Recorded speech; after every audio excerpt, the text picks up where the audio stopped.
Good day everyone, my name is Ginalyn Mendoza from Group 5 and I am going to report on Gregoria de Jesus' version of the first cry. First, let's talk about Gregoria's life.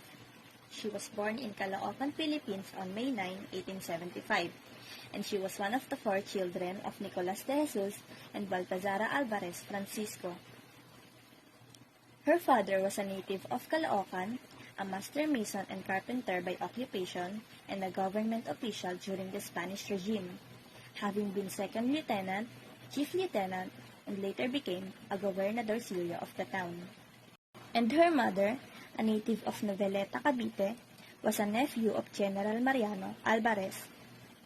Gregoria was also called Oriang and was the Maria Elena in Santa Cruzan in Caloocan before she met Andres Bonifacio. Gregoria and Andres Bonifacio met through her cousin, Teodoro Plata, who was also a Katipunero.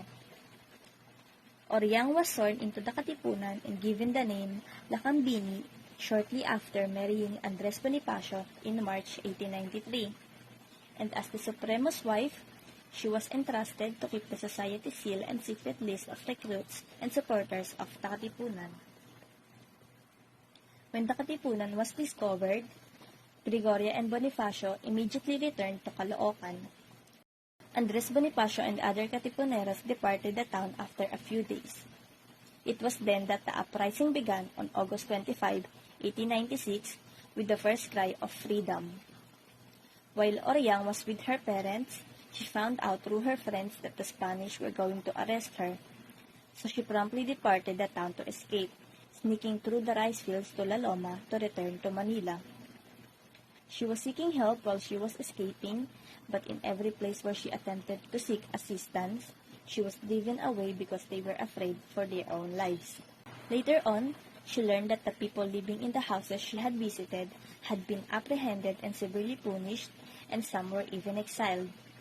Among them was her uncle, whom she went to see, and ended up getting killed. Her father and 2 brothers were also arrested during this period.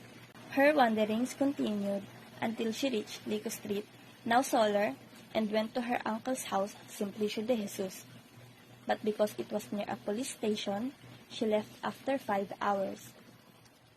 She then boarded a caromata to look for a safer place to live, which she found on Calle Clavel, where she stayed quietly for a month under the assumed name of Manuela Gonzaga, with her sister-in-law, Espiridiona Bonifacio.